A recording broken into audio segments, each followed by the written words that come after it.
Assalamualaikum, welcome to my channel. Berjumpa lagi dengan saya Miftah. Hari ini saya akan membahas yaitu kisah Nabi Yakub alaihissalam. Bagi teman-teman yang belum mengetahui bagaimana kisah Nabi Yakub alaihissalam ini, teman-teman bisa menonton video saya ya. Di sini saya akan menjelaskan bagaimana kisah Nabi Yakub alaihissalam ini. Bagi teman-teman yang sudah mengetahui, teman-teman bisa mengingatnya kembali bagaimana kisah Nabi Yakub alaihissalam ini dengan mendengarkan yang saya ceritakan. Bagi teman-teman yang sudah tekan tombol subscribe-nya dan aktifkan lonceng notifikasinya, saya mengucapkan terima kasih banyak kepada teman-teman. Saya doakan rezekinya lancar dan segala urusannya dimudahkan. Bagi teman-teman yang belum tekan tombol subscribe-nya, silakan teman-teman tekan tombolnya dan aktifkan lonceng notifikasinya agar teman-teman bisa mengikuti video-video saya berikutnya. Baiklah teman-teman, langsung saja saya akan membahas bagaimana kisah Nabi Yakub alaihissalam ini. Nabi Yakub ini merupakan putra dari Nabi Ishak alaihissalam. Nabi Ishak ini merupakan putra dari Nabi Ibrahim alaihissalam. Jadi Nabi Yakub ini merupakan cucunya dari Nabi Ibrahim alaihissalam. Nabi Yakub ini lahir dalam keadaan memegang tumit saudara kembarnya. Saudara kembarnya itu bernama Ais atau Ais. Setelah beberapa waktu kemudian, Nabi Yakub ini dengan Ais atau Ais ini, dia tidak memiliki kerukunan dalam kakak beradik. Tidak ada kedamaian di antara mereka berdua. Jadi, terjadilah perselisihan di antara mereka berdua, teman-teman.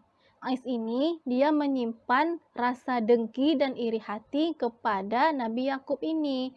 Dia merasa bahwa ibundanya itu lebih menyayangi Yakub daripada dirinya. Dengan melihat kondisi yang semakin memburuk, Nabi Yakub ini dia meminta saran kepada ayahnya bagaimana cara untuk menghadapi sifatnya Ais atau Ais ini. Lalu mendengar keluh kesah Nabi Yakub tersebut, Nabi Ishak ini memberikan solusi yang baik untuk mereka berdua, agar mereka berdua ini tidak terjadi konflik yang terus-menerus. Lalu Nabi Ishak ini memerintahkan kepada Nabi Yakub untuk berhijrah ke Haran, Irak, yaitu ke tempat saudara lelaki ibundanya bernama Laban ibnu Batuil. Lalu teman-teman, setelah mendapat perintah dari ayahnya untuk berhijrah ke Haran, Irak ini, Nabi Yakub ini menuruti perintah ayahnya tersebut. Nabi Yakub ini teman-teman, dia melakukan perjalanan dari Palestina ke Haran itu seorang diri, yaitu dia menempuh perjalanan yang cukup jauh teman-teman, dan perjalanan itu dilakukannya berhari-hari, pagi, siang, dan malam. Lalu teman-teman, sebelum tiba di Haran, Nabi Yakub ini dia merasakan letih dan dia ingin beristirahat. Lalu dia tidur di tempat tersebut dan dia mengambil sebuah batu untuk menyangga kepalanya untuk tidur, dijadikan bantal batu tersebut, teman-teman.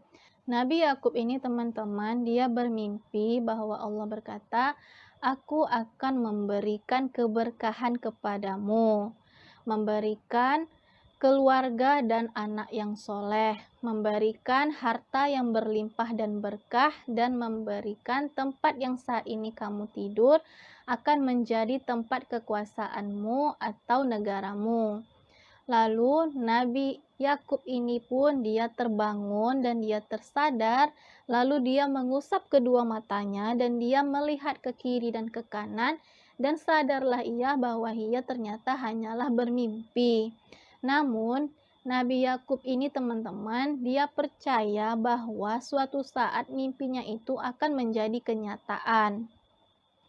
Dengan memperoleh mimpi tersebut, dia menjadi lebih bersemangat lagi, memiliki tenaga lagi untuk melanjutkan perjalanannya.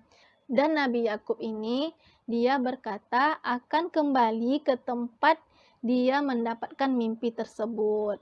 Lalu dilanjutkannya lah perjalanannya itu, teman-teman. Perjalanan yang sungguh membosankan karena yang dapat dia lihat hanyalah langit dan gurun pasir saja teman-teman. Dan dia tidak bisa memandang yang lain karena hanya itulah yang ada di tempat dia berjalan tersebut. Lalu selang beberapa waktu akhirnya tibalah Nabi Yakub ini di pintu gerbangnya Haran.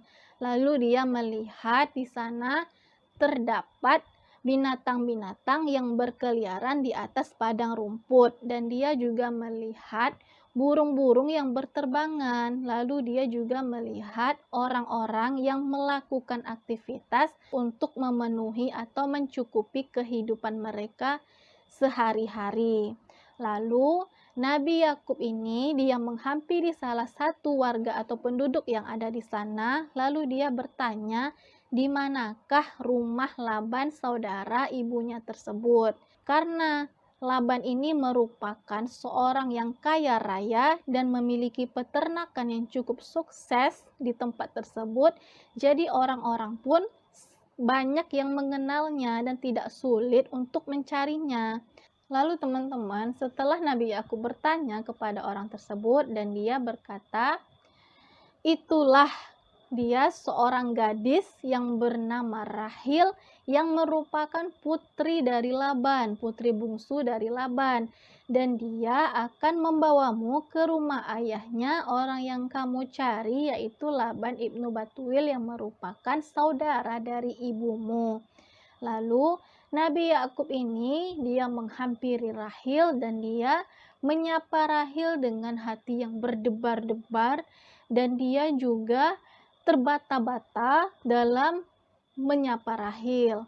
Lalu dia berkata kepada Rahil bahwa tujuannya datang ke Haran tersebut untuk mencari saudara ibunya yang bernama Laban ibnu Batuil yang merupakan ayah dari Rahil. Mendengarkan tujuan dari Yakub tersebut, Rahil pun mengatakan bahwa ia adalah anaknya Laban yang merupakan sepupu dari Nabi Yakub alaihissalam ini. Dan Rahil ini membawa Nabi Yakub ini bersamanya menuju ke rumah ayahnya. Setelah sampai di rumah Laban ini, Nabi Yakub ini memberitahu kepada Laban bahwa ia diperintahkan oleh ayahnya untuk berhijrah ke Haran tersebut dan tinggal bersama Laban. Lalu Laban ini menerima Yakub dengan baik dan tinggallah Yakub ini di rumahnya. Setelah beberapa waktu, Nabi Yakub ini ternyata jatuh hati kepada putrinya Laban ini, putri yang kedua yaitu Rahil. Dan dia ingin menikahi Rahil dan dia langsung mengutarakan niatnya tersebut kepada Laban. Mendengar Nabi Yakub mengutarakan niatnya tersebut, Laban pun menerima niat Nabi Yakub itu dengan baik. Lalu dia mengatakan, kamu harus bekerja denganku selama 7 tahun agar kamu bisa menikahi Rahil. Nabi Yakub pun mendengarkan hal tersebut dan dia menyetujuinya. Dia menyanggupi untuk bekerja bersama Laban selama 7 tahun teman-teman. Dan dia berjuang teman-teman selama 7 tahun itu. Dia bekerja mengembala kambing agar bisa menikahi Rahil. Setelah 7 tahun berlalu teman-teman, waktu pernikahan pun telah ditetapkan. Namun, Laban ini memberitahu kepada Nabi Yakub bahwa di tempatnya itu tidak bisa seorang adik menikah dulu sebelum kakaknya menikah. Jadi, Nabi Yakub ini harus menikahi kakaknya Rahil bernama Laya atau Leah ini. Barulah bisa menikahi Rahil. Mengetahui hal tersebut, Nabi Yakub pun dia agak sedikit kecewa nih teman-teman, karena dia cintanya sama Rahil bukan sama Laya. Dan Laban ini berencana untuk menikahkan Nabi Yakub dengan Rahil ini dengan syarat bekerja 7 tahun lagi baru bisa menikahi Rahil. Dan Nabi Yakub pun karena dia mencintai Rahil dan dia bersedia untuk bekerja selama 7 tahun lagi untuk bisa menikahi Rahil. Jadi 14 tahun baru Nabi Yakub ini bisa menikahi Rahil teman-teman, karena adat istiadat di sana itu yang terlebih dahulu yang menikah yaitu kakaknya, baru adiknya. Dan Nabi Yakub pun akhirnya menikah dengan Rahil. Dari pernikahan yang pertama, Nabi Yakub dan Laya atau Layah ini memiliki 6 orang anak yang bernama Raubil, Syamun, Lawi, Yahuza, Iskar, dan Zailum. Dan keenam-enamnya ini adalah merupakan seorang laki-laki atau laki-laki semua teman-teman. Lalu istri yang kedua yaitu Rahil belum dikaruniai seorang anak teman-teman.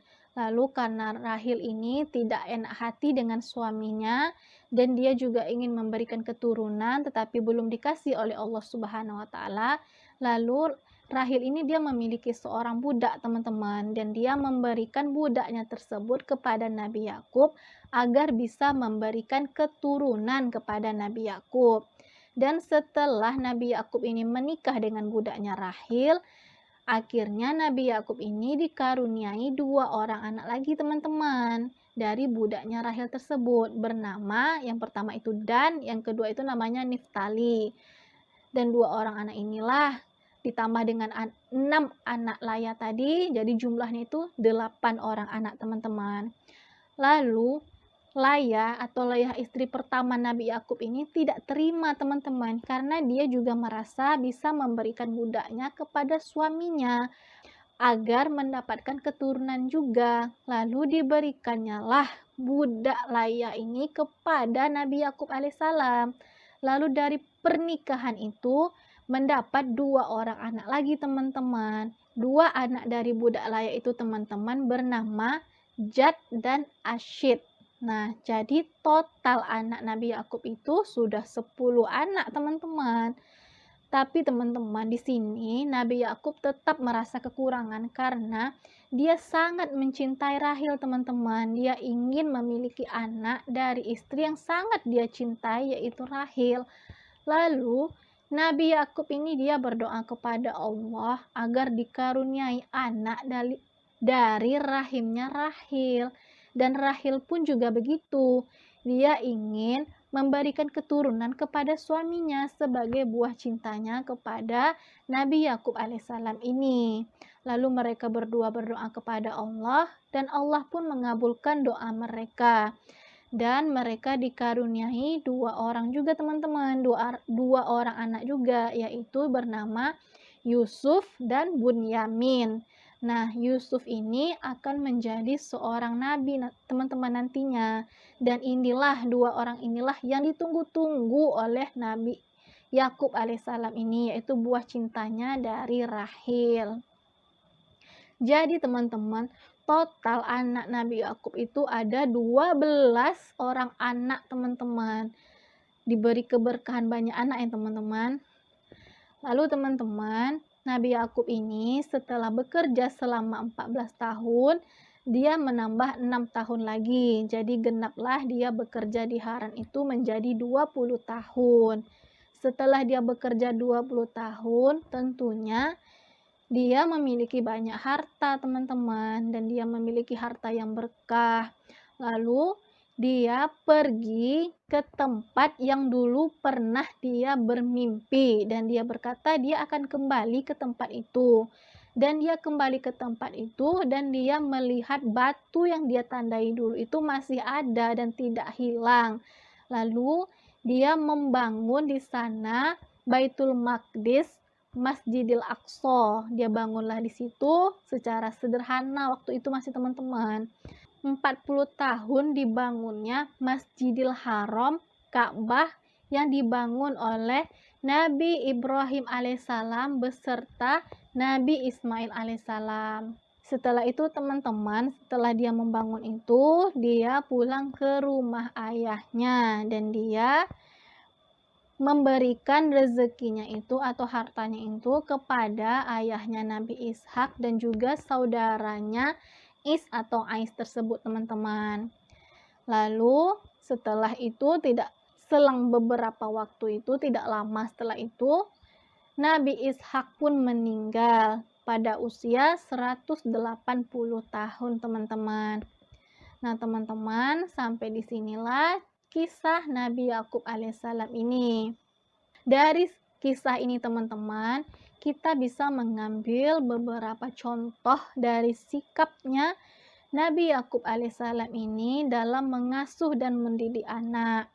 Beliau ini sangat pandai dan sangat adil dalam mendidik anaknya, dan dia juga bisa memberikan solusi terbaik. Kita sebagai orang tua bisa mencontoh sikap Nabi Yakub alaihissalam ini, teman-teman.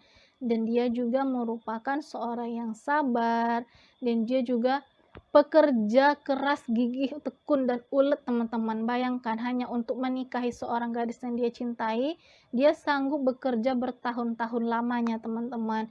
Dari situ kita bisa mencontoh Nabi Yakub alaihissalam ini.